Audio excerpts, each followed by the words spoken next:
Welcome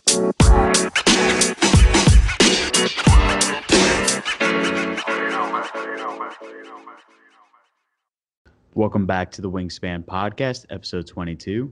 I'm Doug Barrett, joined by my co-host Chris Mulholland of Nets Daily and our special guest. Our guest is the co-founder of SportsHosts, and he's in charge of content and fan growth. We welcome Mike Barrett to the pod. Thank you for taking some time out of your evening and our morning to join Doug and I. What's up, man? How you doing? Yeah, I'm very good, gentlemen. Thank you for having me. Of course, we're glad to have you on. We're glad you're feeling better. And then I guess we'll kick it off straight ahead with what you've been up to since kind of the sports world has been put at halt due to the pandemic. Man, it's been crazy. It's like the one thing that usually gets us through tough times, sport. You know, it's always been something we can turn to, and we don't have it. So, I mean, for me personally, I've been working in the US for the last year, just over a year. I'm from Australia originally, working with the Nets, working with the San Francisco Giants, and then we're just about to launch the baseball season, getting towards the end of basketball season. And then it all got shut up. So basically, once they canceled sports, I flew back. Me and my business partner flew back to Australia to just sort of wait it out here while we didn't have anything operationally in the States. And yeah, I've been back here for a couple of months. Been pouring everything we can into the sort of digital platform of SportsHosts while there's no actual sports to go and see. And yeah, like everybody else, kind of just like waiting around and seeing what's going to happen, you know. Getting all the Google News alerts and just, praying that we can sort of see a return to sports and, more importantly, a return to some sort of normality. No, of course. So what other things have you been doing other than working on your sports host projects? For me, it's been an opportunity. I mean, being back home, it was kind of strange because I came into isolation when I came back, and just from a personal level, being back in Australia and having the opportunity, at least to be around people I hadn't seen for a while, it was quite strange not actually being able to see them. So, it's just been a time, I think, for, a bit of reflection. You slow down. We've been working incredibly hard in the US and very long weeks. And I think this moment for like a lot of people has afforded an opportunity to just sort of sit back and work out what is important and what isn't. And yeah, I've been just like reading more and, just more time to sort of think about stuff. So in a way, just trying to stay positive, just really trying to use the time for, two things that were sort of pushed to the side and what was sort of very busy lifestyle beforehand.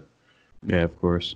Of course. And then the follow-up question I got for you is mostly, can you just talk about your journey, where you are today, like what college you went to and what jobs preluded sports host?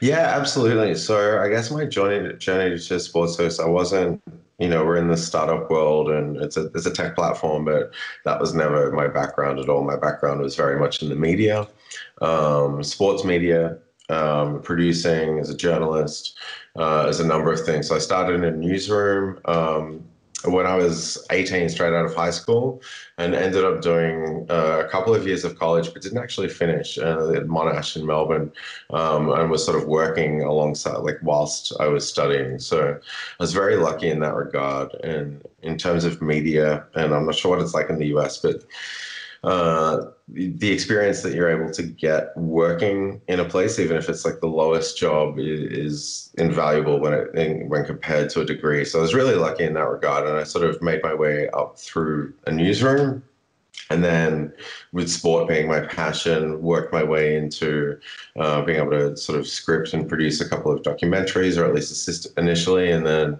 found my way into radio, and ended up producing sports radio in Melbourne. And the number one sport here in Melbourne, Australia, is Australian rules football. And so I was producing the coverage of that for one of the top radio stations here. And from there, yeah, just kind of kept flowing through sports media back into documentary world. I got to work on a couple of Olympics on the sort of television side of things, which was amazing. Winter Olympics and a couple of summers. And yeah, and I ended up producing a number of documentaries and just sort of always enjoyed that side of it, the storytelling, and that culminated in, after I worked on the London Olympics, I fell in love with the city, ended up living and working there for about 3.5 years. And that's where I was working for BT Sport. And they just bought the rights to Premier League and had just started a new channel and threw a lot of money at it. So I was in the privileged position of sort of seeing all of that up close.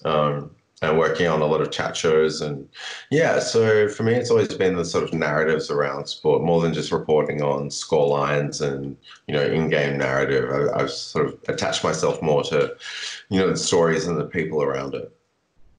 And then it's funny that you mentioned that. And the next follow-up I have for you is mostly, did you get to see Team USA during those Olympics? And at least off the top of my head, when I could think about that USA team, was the dominance against Nigeria, the blowout. And so I want to get your opinions on that, and if you have an experience on that. I did, and that was actually the game I got to go and see. For me, I'm a huge basketball fan. You had, Kobe Bryant, I think at his last Olympics, Chris Paul, Durant. It was a slightly different generation. It was 4 years after the Redeem Team, but it definitely was a new generation. And it was probably really as I was getting right back into NBA basketball. A number of my favorite players, being an Oklahoma City fan from a number of years ago, so I got to see sort of young Westbrook and Durant together. But I mean, for me at the time, it was Kobe Bryant. And, I was never I never loved Kobe's style. I was always more of a, pass first kind of player, but seeing him up close and just seeing his tenacity is kind of, yeah, from that moment on, I had different feelings about Kobe. And it was amazing just to see that sort of amount of talent condensed on one court. And it was the game where I was sort of there. I was an hour before the game. I was there an hour before the game to watch warm-ups and just watch all the little things. I mean, for me as a basketball fan, seeing, those sort of talented players play together, you're used to watching them go head to head and seeing them play together and just like the way they talk and, give little tips, and the older players working with the younger players. As a basketball fan, there was nothing like it. Yeah, no, definitely. And your colleague over at SportsHosts mentioned that you had an interview with Mike Tyson. So tell us about that. Yeah, so that was when I was working in London. And so we had the interview booked. So I was working on the Claire Balding show, and Claire was quite a famous broadcaster for the BBC over there. And we'd organized the interview with Tyson, but about 3 or 4 other shows had it. So like Mike Parkinson had it, and a couple of the other sort of big Saturday night chat shows had interviews with him booked in. Anyway, about 3 days before the interview was booked, we got a phone call from his publicist saying they just realized that he was going to be barred from entering the UK because of his previous rape conviction. So they hadn't really done their due diligence, and everyone had cancelled, but Mike was in Paris. And so the show I was working on, like one of the things that we were really, was one of the cornerstones, was we would get athletes on together because we figured, it would provide these moments that you don't really get, which is like athletes, and not always from the same sport, but, we'd always find a common thread and get them talking. And that was always going to be better than an interview that, you or I or the best journalist could do, because they could talk at a level that only they understood. So we'd organized for Ricky Hatton, who was a top UK boxer and, a champion, and had his own battles with drugs and alcohol and things like that. So we were, left in a rut where we were like, right, he's in Paris, what can we do? So we just booked on the spot. Within sort of 20 minutes, we decided to book tickets for all of us to jump on a train from London to Paris. It's about an hour and a half, 2 hours on a train. So a crew of about 10 of us, Ricky Hatton and his wife, all jumped on the Eurostar Express, jumped on. 2 hours later, we're in Paris. Go to a hotel room that we've booked out for him, go in there and did the interview. Nobody else did it. So we were the only station who actually got the interview with him. And it was, I'm not sure if you guys have ever watched the documentary they did on him a few years ago, just called Tyson, I think it was, or have seen many interviews. But for somebody who was so brutal in the ring and has obviously had a lot of controversies and, made a lot of errors, I've never encountered an interview with somebody who is so self-aware, reflective, really insightful, strangely articulate, And it kind of blew everyone away. It was very surreal, and yeah, it was quite an amazing experience. Yeah, that And, does sound quite powerful. and then do you have any other memorable interviews that kind of strike to your head right away? Like, wow, that was a really good interview, or was it or was it the guest that you have on, or you There have are a had couple of on? really, yeah, there were a couple of really fun ones. So when we were in Vancouver for the 2010 Winter Olympics, there were two that stand out for me. We had one with Michael Phelps, but the reason that made it a great interview was Grant Hackett, who's quite a famous Australian swimmer, was interviewing him. And so I was producing the interview, and I'd spent hours prepping all these questions and, done all this research and thought I was really going to impress Grant. And so I met Grant beforehand to go through it all. And I went through all these questions, and he's like, "Oh, piss off, mate. He's a friend of mine. I'll just talk to him about what I want," which is a very Australian way of dealing with it. But it ended up being a far better interview than anything I could have scripted, because it was two friends sort of, joking around and talking about that, but also, again, it was that position where they could relate in a way that is very difficult for us, just the amount of commitment that goes into it, and people that operate sort of at that level. Um, but then from a personal experience, I think when I was working in the UK, Sir Alex Ferguson, who was one of the great sort of managers of Manchester United, which as a Liverpool fan for me, it's very difficult to talk about. But I had to produce a 2-hour interview with him, which was incredibly painful, because I basically had to relive 20 years of their dominance over us. And which, for any sports fan, it would be like asking a Buffalo Bills fan to produce a Bill Belichick documentary. It's Oh, not, damn. it's not going to be enjoyable.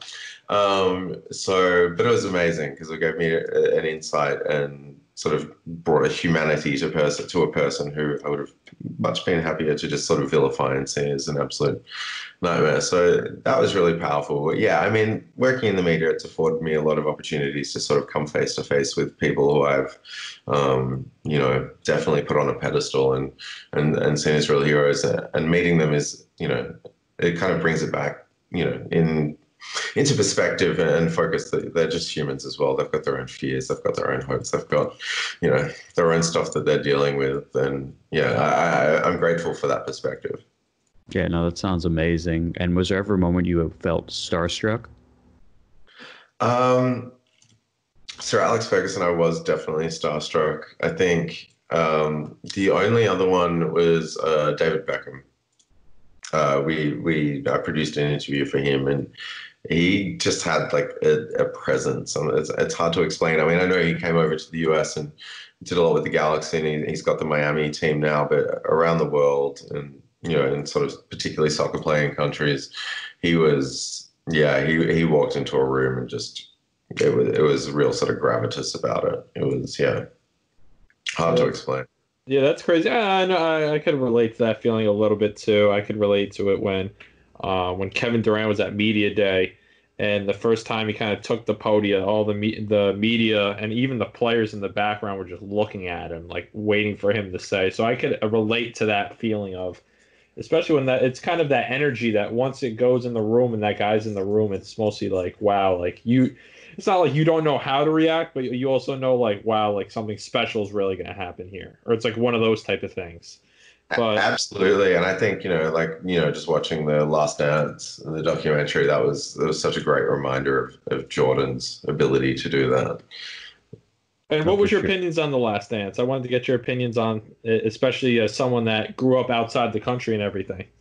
Yeah, so for me, I know that it was bias. I know it was, it's not capital H history, but I don't really care because of the access we were afforded. Hmm. It definitely, it was never going to sort of trash Jordan in any sort of way, but I don't necessarily need that. I think, he's at that level where we can celebrate it. I think, it touched on his gambling and a couple of other points that where sort of people were candid. I know you've had Horace Grant come out and trash it, but I mean, for me as a basketball fan, as a sports fan, I loved it.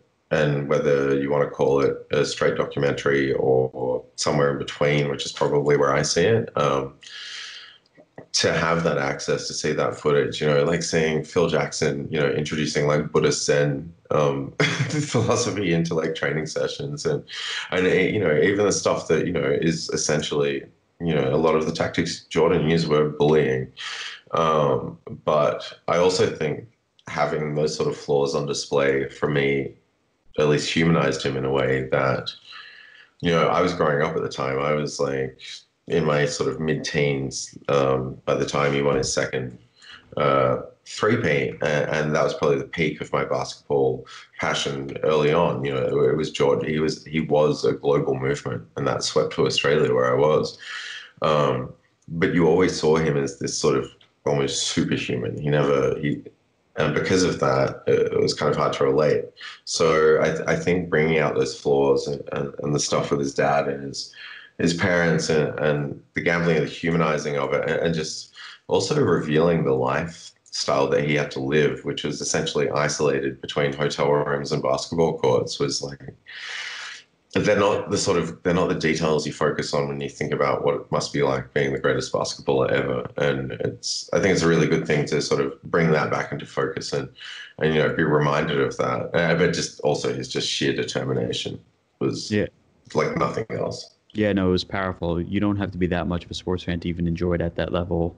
Like, I grew up with sports mildly, but I didn't become a basketball fan until the Nets moved to Brooklyn, and so I didn't really focus on the Jordan era. Most I really knew was the advertisement and Space Jam. So one thing I wanted to ask you about, slightly off topic, but about The Last Dance, was since you worked on other documentaries, what did you think about the style, like the chronological aspect of it, the soundtrack, and just all the people brought in? Like, some of them weren't directly related to that Bulls team. Like, we had first Chicago resident, then they changed it up properly to President Barack Obama. So what did you think about all those aspects and things?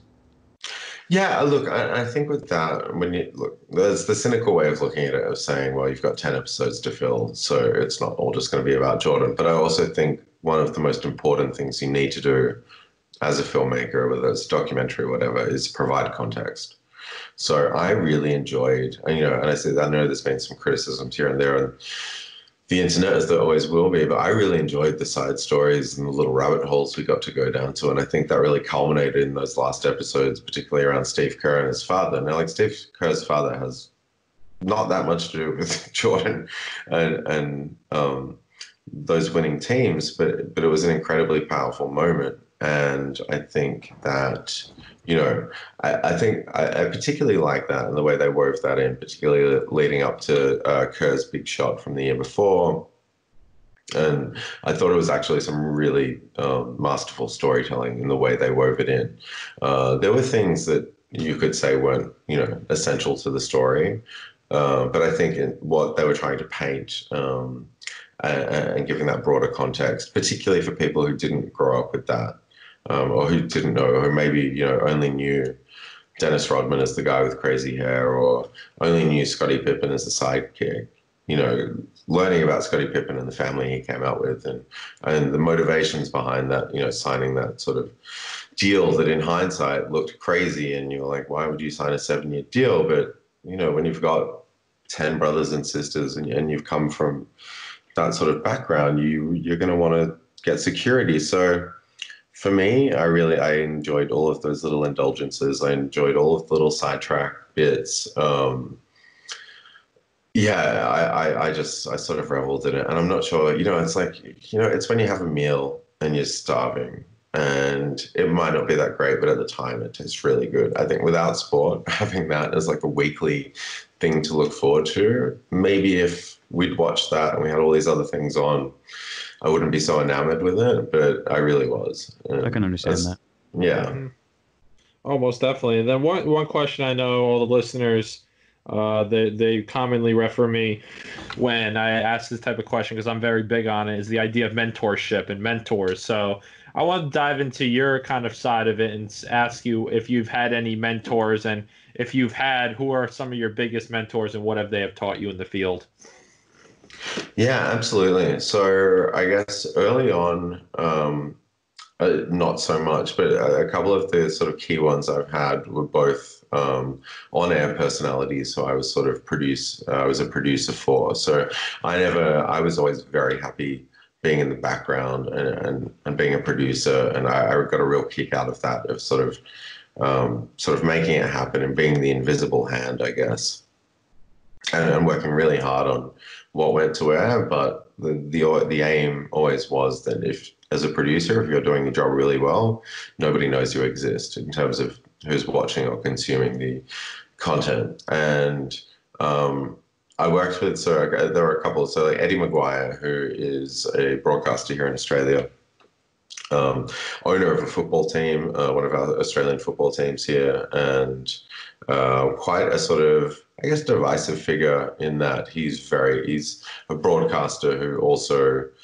owns or is the chairman of the team. So I guess the comparison would be, it's kind of like if Robert Kraft, did Joe Buck's job as well as owned the Patriots. So obviously it's going to lead to conflict of interests and it's going to piss a lot of people off.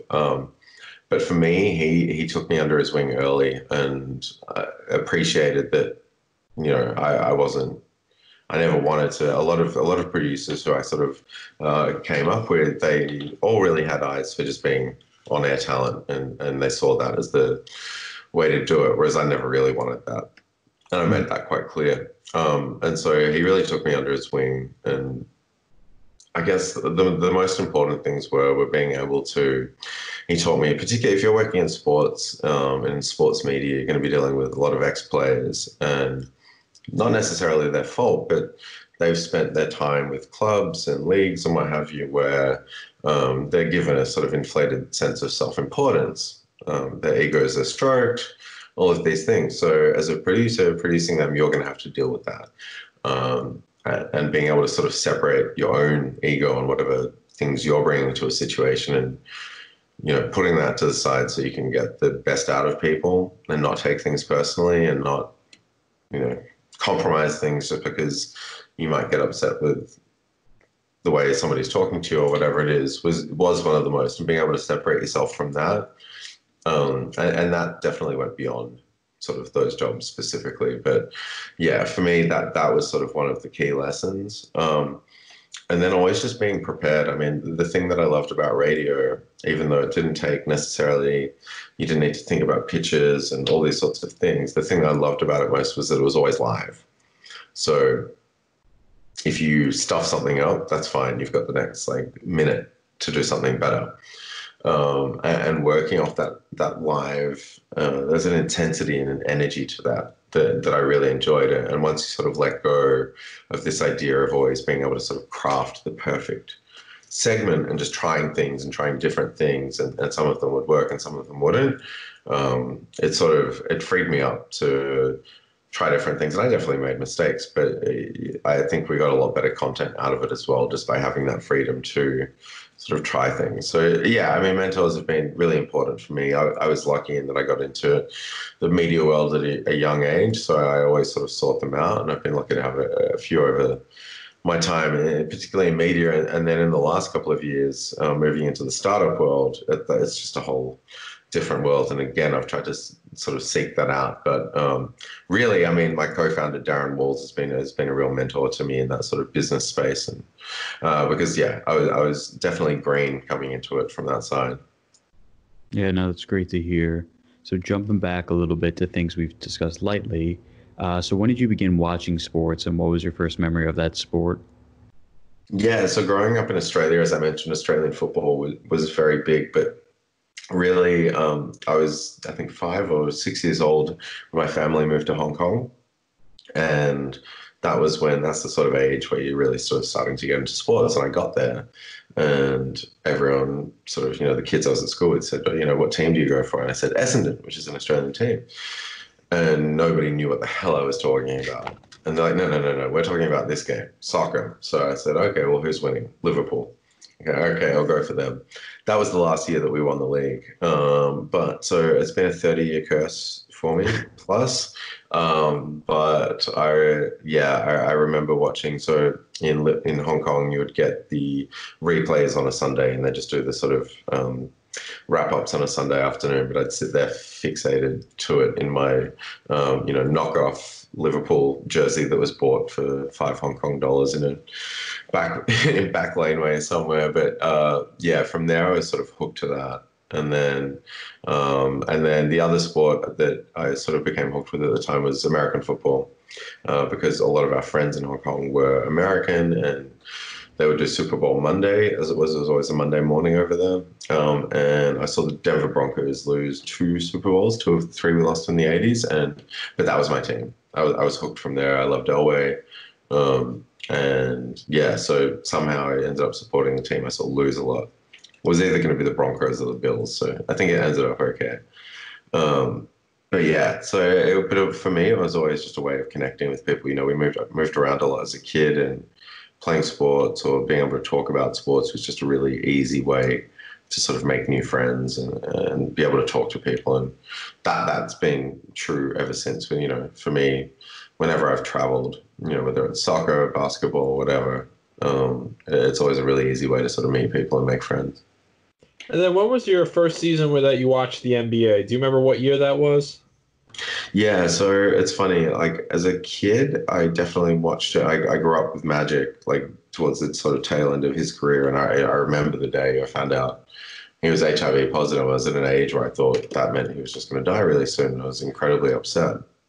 And then, obviously, the Jordan years. And what happened was when Jordan retired from the Bulls, I guess I was sort of emblematic of what happened to basketball on a global scale. I just sort of lost interest for a few years. And then, I guess I got back into it sort of around 2006, 2007. And for a few years, I'd always just like a few teams. I loved watching like Steve Nash's Suns, or the Spurs, or even the We Believe Warriors. So every year there was always just a few teams I like. And it sort of got to 2009, 2010. I was like, I need to choose a team again. And that's when I went with Oklahoma. We finished season with a terrible record, but there was like a couple of games I caught of like Westbrook was in his rookie year and Durant was in his second year. I think Ibaka was a rookie as well. And I just saw Westbrook just explode. And, if I was to choose like the idyllic point guard, it wouldn't be him, but there was just an intensity that he played with that I was like, right, this is my team now.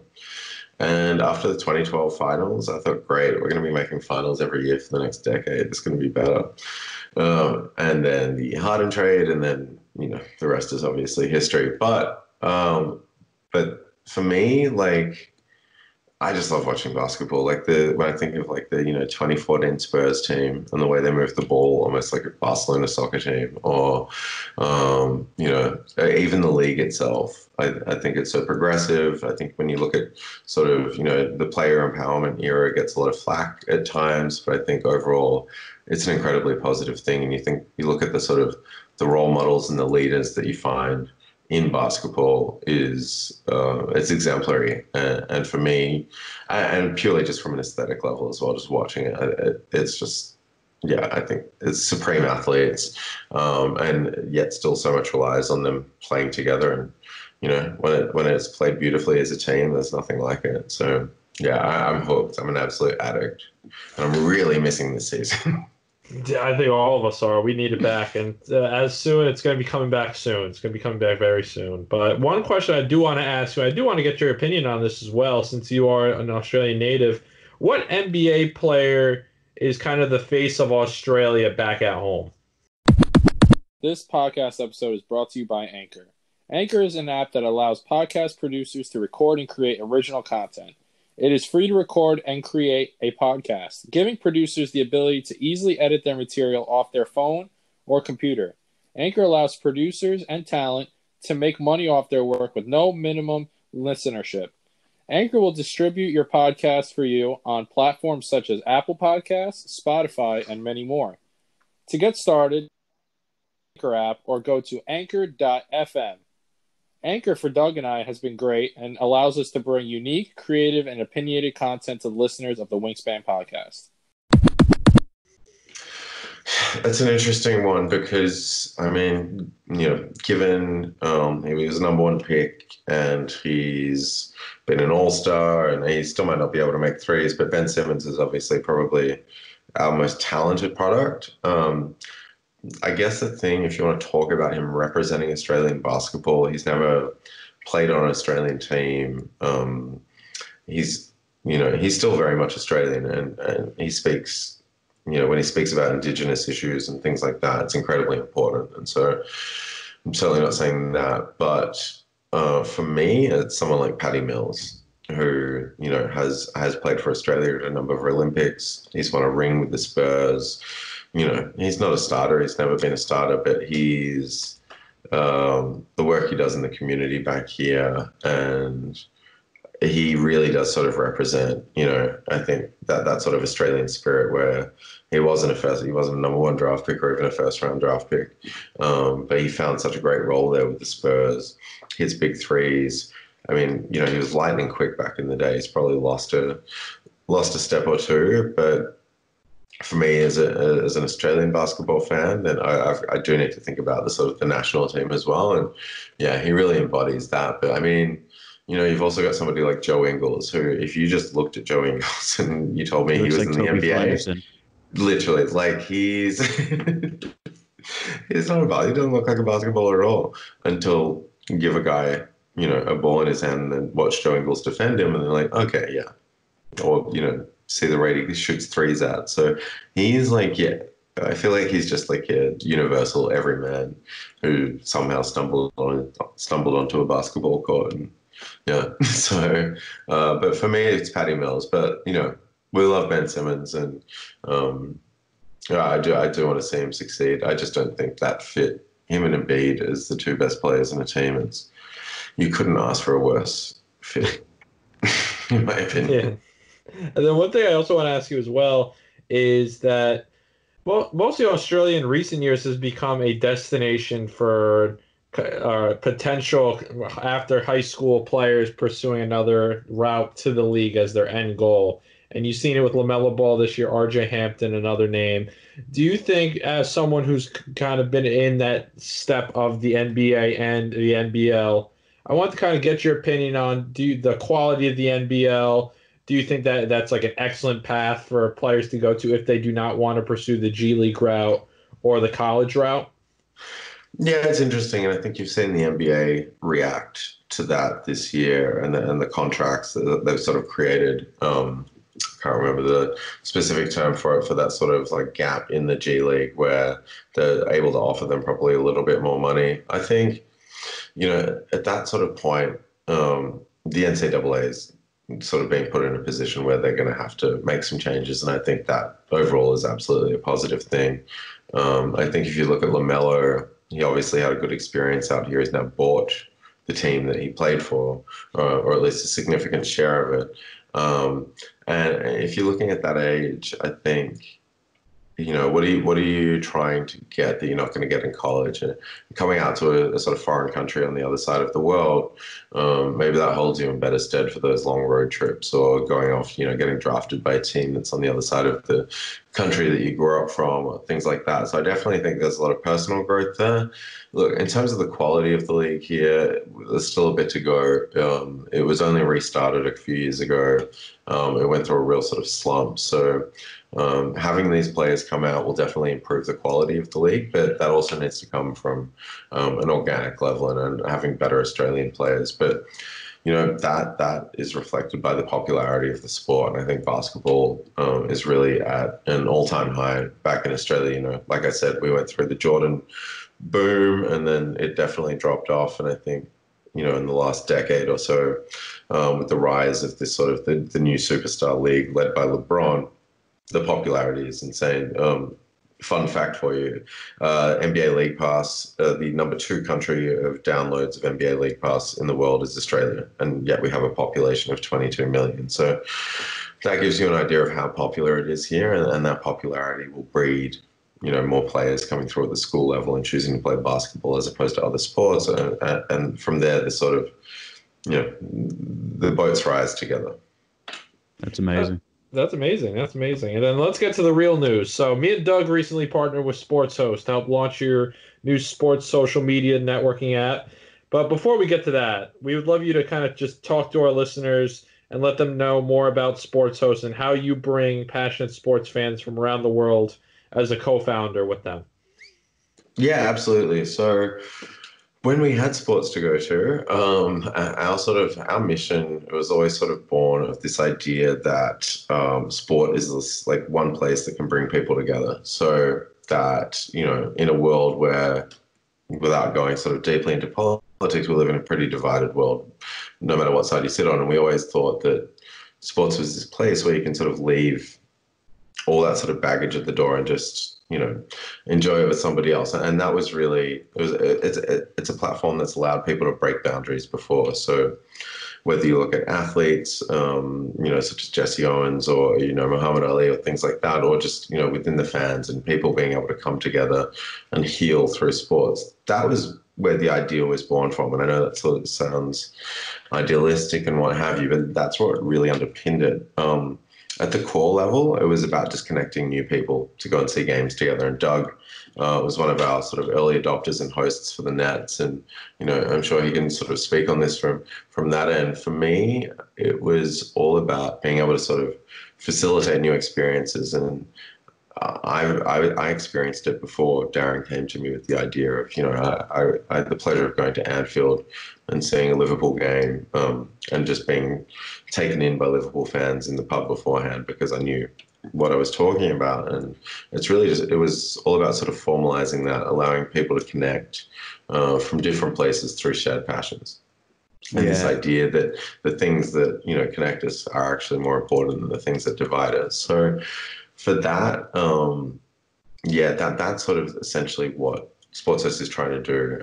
Now, having sport taken away from us, at least being able to go to games and what have you, it made us have to seriously think about, well, okay, what can we offer? Our specific offer is all about connection. So we can do that outside of sport as well. So that's essentially what we're trying to do with the app and really bring. We've got a lot of sports fans out there who have got a lot of time on their hands. They've got a lot of energy. And that's something I've been thinking about a lot lately is the energy that fans bring to a specific game or a team or a league or whatever it is. And there's all of that energy just sort of currently sitting there at the moment with nowhere to go. And for us, like, we're fan first. Like, Darren and I are sports fans. And the other thing that I think we wanted to do is to be able to sort of go and sit with the teams and the leagues and fight for fans. Like, I think one thing that we all that we've really sort of focused on is this idea that sports become really corporatized and, the big contracts for media and players, and it sort of brought fans down the pecking order a bit. And we figure if we can bring enough fans together and really sort of coalesce that energy, we can start speaking for fans and giving fans a bigger voice and putting them back up the pecking order in terms of, the sort of power that we can bring together. Yeah, no, I mean, it's been great. But before I talk about my personal experience, what are some of your most memorable moments with SportsHost? Like some of the fans you brought together, some of the perks you've been able to give them, and even yourself, because you are a fan as well.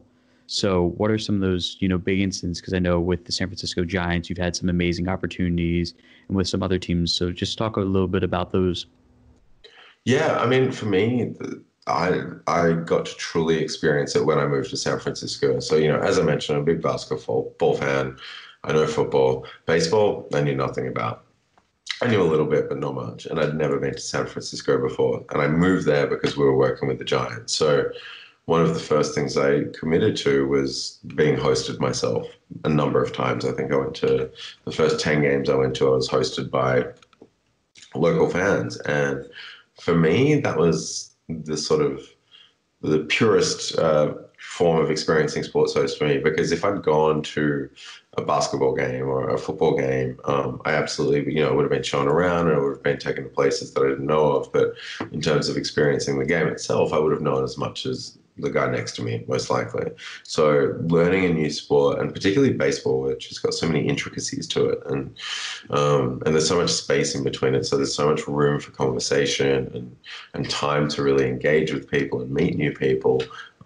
It was a really special thing for me because I'd also moved to this new city where I didn't really know anybody, and what was work in some way also became quite personal for me. And these, our hosts there became friends of mine because I was spending so much time out at the games. And so to sort of experience that side of it was really important. One of the coolest things we got to do there, so at the Giant Stadium, they've got a thing called the Gotham Club, which is this like very fancy private bar restaurant thing that's built into the side of the wall. And we were working with them, and they had a lot of their fans hosting games and what have you, but I was actually able to get a few of our hosts who had never been in there before. So, if a guest would come along, they would think it's amazing. Obviously, it's like nothing they've seen before, but they didn't really have any context as to how special it was. So one night we were able to get sort of 4 or 5 of the hosts in there. And believe me, they knew how special it was. They were like, their jaws were sort of on the ground the entire time. And for me, being able to reward them in these very small ways, but, obviously very tangible, and it meant a lot to them.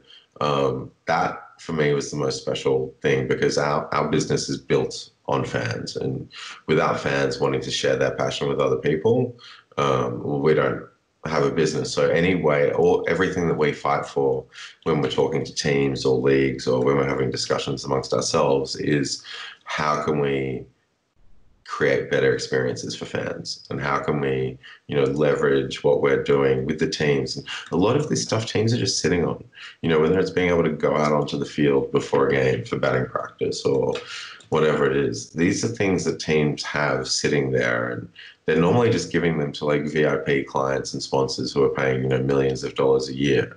But for us, you don't have these teams aren't able to sign these huge media deals without the passionate support of fans. And so that's what we're there to remind teams and leagues of, that you don't get all of this without the fans. So anytime that we can give back to fans like that, for me, is the most special. And that they've been my greatest experiences. And so Doug, I know, you'll talk about your experiences later, and you're quite lucky in the game you got to see. We did a similar competition for Giants fans, and our 2 winners got to fly to Boston to go to Fenway for a 2-game series, and they got to see Bruce Bochy, the Giants' legendary manager, his 2000th win while they were over there. Just all these little fortuitous things. But when they come back and tell you that, and you can see that sort of happiness in their eyes, like that's the stuff that makes me tick. Yeah, no, of course. And I believe, if I recall correctly, one of your early sports host participants even went out to Melbourne, if I'm not mistaken. Absolutely, yeah. So Jonathan was one of our early adopters. He took Darren around. He took him to the Indy 500, and then we were able to. He came out to Melbourne. In fact, no, sorry, he came out to Melbourne before we met him. He just like found our website and was like, "This looks cool. Hey, I'm coming out to Australia. I see you guys are from here." And yeah, we showed him a pretty amazing time. I was working for a horse racing trainer at the time, was very successful, and so we took him to the races and took him to a football game, and then when we were back there, he took Darren to the Indy 500, and I believe did he meet up with you while you were in Indiana, Doug? Yeah, so this is a good transition. So he was actually my sports host when I won the prize. So before Amazing. I won the prize, I hosted several fans from all over the world, Australia, Germany, Netherlands, South Africa, Brazil, and a few other places, at Nets games in the Brooklyn Nets fan section called the Brooklyn Block, which is not only Block members, but also Brooklyn Brigade members. So it's a lot of passionate fans. Like, the whole experience and best part about the Sports Host connection with the Nets was it wasn't just like you're going to a game with some random people. You were going with the fans who, are standing on their feet, clapping, chanting the whole time, losing their breath, losing their voice, and just pure fun, pure I mean, it's sports fandom, fanatics at its purest form, and it was amazing. So then when I won the raffle experience, the Sports Host Prize to Indiana to watch the Nets, like there were so many reasons why it was so impactful. Not only because I won and I got to bring someone with me. I brought Jose, who's another block member, who actually is another Gowanus resident, so we live near each other. And it was like I was in shock. I didn't even know who to bring. So I'm like, he just happened to sit next to me. I brought him, and it was great. It was a round trip JetBlue flight, which is one of your sponsors. By chance and not planned, on our way there, we got upgraded to first class, which was crazy to think. And then we had a pretty good hotel, great location, not too far from the main shopping area. We got to go to the NCAA Hall of Fame, which is a cool experience. There are other things we probably should have seen, like we didn't get to kiss the brick. Then when we were with Jonathan, he took us to this nice local bar, not too far. Like everything is so close to Bankers Life Field Arena, which is a long name for an arena, in my opinion. Yeah, it was great. So we had some drinks, met some of their friends. Then it was the four of us at the game. It was a college atmosphere environment. And the craziest thing was the night before the game, Jose and I were watching the Nets. We were going to go to a bar, but we didn't know if they would play the game. Was the Milwaukee game versus the Nets. And this was like a pivotal game. The Nets are like a few games away from solidifying their place in the playoffs. And this was the D'Angelo, Spencer Dinwiddie, Karis LeVert run Nets, like one of Kenny Atkinson's, best seasons, the turning point for the franchise. Such a fun team. Oh, it was insane. And so Giannis is out. We win that game, and it's like the Pacers. We beat the Pacers, and we're in. Yeah, there's another game after that, D Wade's last game, which is also crazy to think. I mean, I don't know what it would have been like if it was us versus them. So I'm really glad, spoiler alert, we won in Indiana. It was crazy. Jay and I were doing Brooklyn chants. We even got some of the players to like look at us because the seats you gave us were great. I think we were maybe 10 or so rows central, but if you move a little bit left, or practically behind the Nets bench. And it was just so great. Like the arena's so well lit, it's huge, easy to accessible. I like that it has a like pavilion entrance, so it's very accessible for fans. It doesn't like feel like you're being onto the street per se. Like if let's say this playoff atmosphere, kind of like Jurassic Park, you have a lot of space nearby, and their connection to that mall area, which is very accessible to the bars and all the other things. Like after the game in our Nets gear, we went to like a pretty decent steakhouse. I can't remember which one, but it was like a great way to like celebrate everything. And Jonathan was amazing. He was a great host, playful rivalry and things. Like we were surrounded, chanting for everything, surrounded by Pacers fans. Surprisingly enough, there are also Nets fans there. Didn't get to meet them, but we also ran into D'Angelo Russell's brother by chance. We were walking out of the bathroom, and he saw our Russell jerseys, so we took a picture. So it was a great experience. Nice. So, it was wonderful, wonderful, wonderful. So, like, to have the opportunity to reward fans for being fans is great. Like, even though it wasn't directly through the Pacers, from what I know, it was phenomenal. So, really just want to thank you guys again for that. And hopefully more fans can take that into experience in stride. Like, being together with fans, sometimes you go to some game and like you might not appreciate it, but if you go with other fans, it brings out the best in everyone's experience. Like call it a facilitated game, I don't know, but it's great. Like when I went to a New York City FC game for the first time with my friends, he's into soccer, I'm not into soccer, but like going to Yankee Stadium to see them play was a pretty cool experience, despite I don't follow the sport that closely. So I think sports, depending on what they are, I don't love all of them. Like I'm a Mets, Jets, and Nets fan, but I really only follow the Nets. More recently started following the Jets, and baseball, with the Mets been around a while, but I can't watch it unless it's in person, unfortunately. Yeah. But no, absolutely. Look, I think one of the things that we found, and that was particularly impactful for me, was that a lot of fans, like, everybody's got you've got your sort of daily routine of going to a game and meet up with friends at the bar or whatever it is, and whether it's NBA and you've got 41 home games, or if it's football it's only 8 home games, but there are these things that we do each week, and you kind of take it for granted a bit because you just do it every week. And it's like when you're showing somebody new around, it gives you a fresh set of eyes and things that, you take for granted, like the bar you go to beforehand or the little things. Like for somebody new to that sport or new to that team, that's all the stuff that they're really interested in, and being able to go to the local bar. You don't need to go to the bar that's like rated highest on TripAdvisor. You go to the local bar before the game where the fans go, and being able to have that experience is so powerful. And in my time of working with sports, so seeing the amount of fans and the guests particularly who have walked away as fans just because they've gone with passionate fans who have told them their stories. We're humans, we connect to stories. And so when you go with a fan like you, Doug, is telling them about your favorite players and your favorite plays and stuff like that, that person, that guest is going to walk away a fan because they connect on that level, and it's incredibly powerful.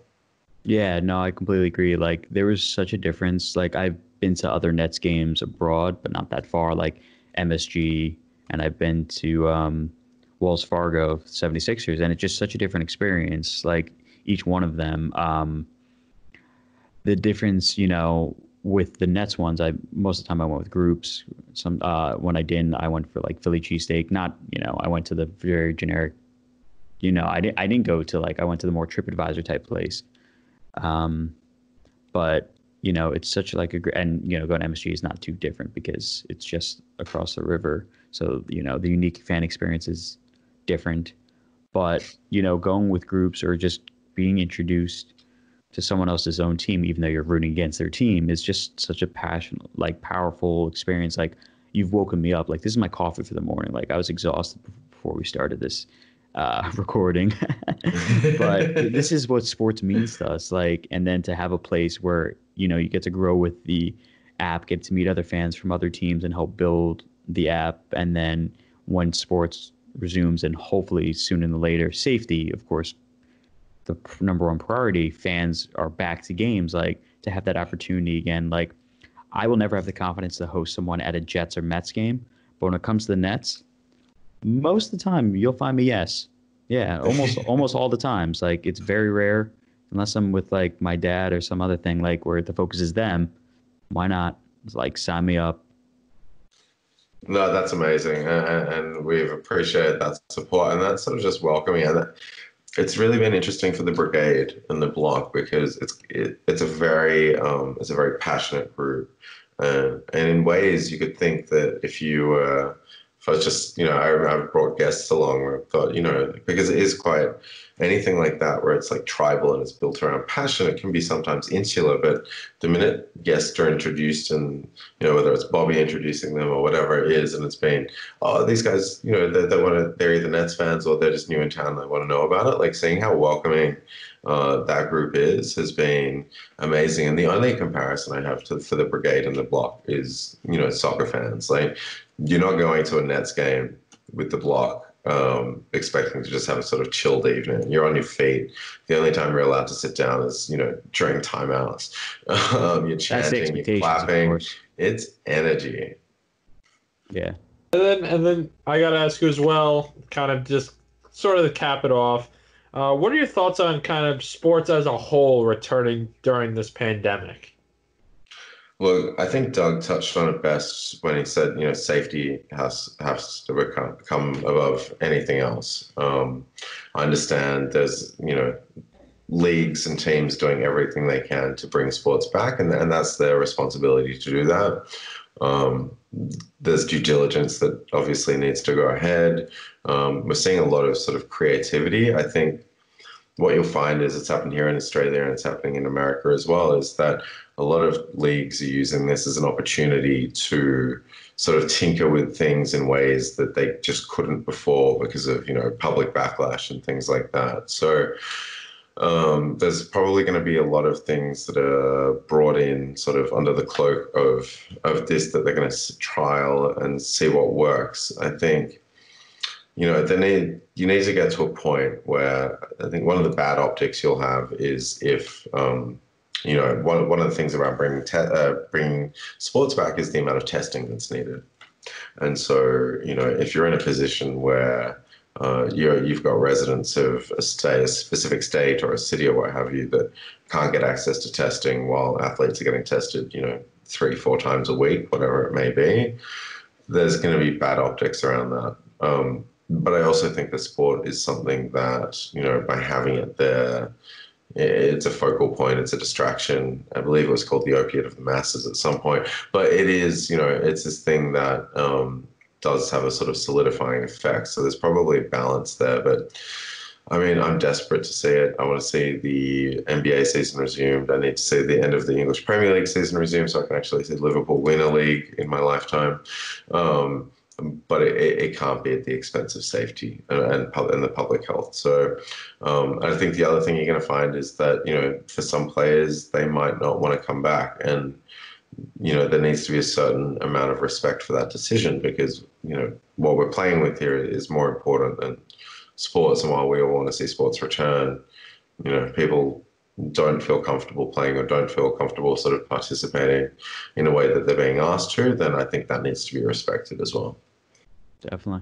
Yeah, most definitely. And then, well, we really appreciate you taking some time out of your night to join Doug and I. I know it's late over there, but we really appreciate it. Guys, thank you so much. I'm a big fan of the podcast. I love the sort of topics you covered. It's nice and broad. And you have some really interesting guests. So, yeah, no, thank you for having me. Thank you. And thank you for welcoming us into the Sports Host family. Well, it's an absolute pleasure. Yeah, well, Mike, once again, thank you. Get some rest. And if that's all, Chris, just take us home. You got it. So, guys, feel free to send us over any suggestions, questions, comments, or thoughts on any of our content by sending us an email at wingspanpodcast@gmail.com. And do not forget to follow us on social media. But most importantly, make sure you subscribe to our podcast on your preferred listening service. As for next time, stay classy, take care, and stay safe.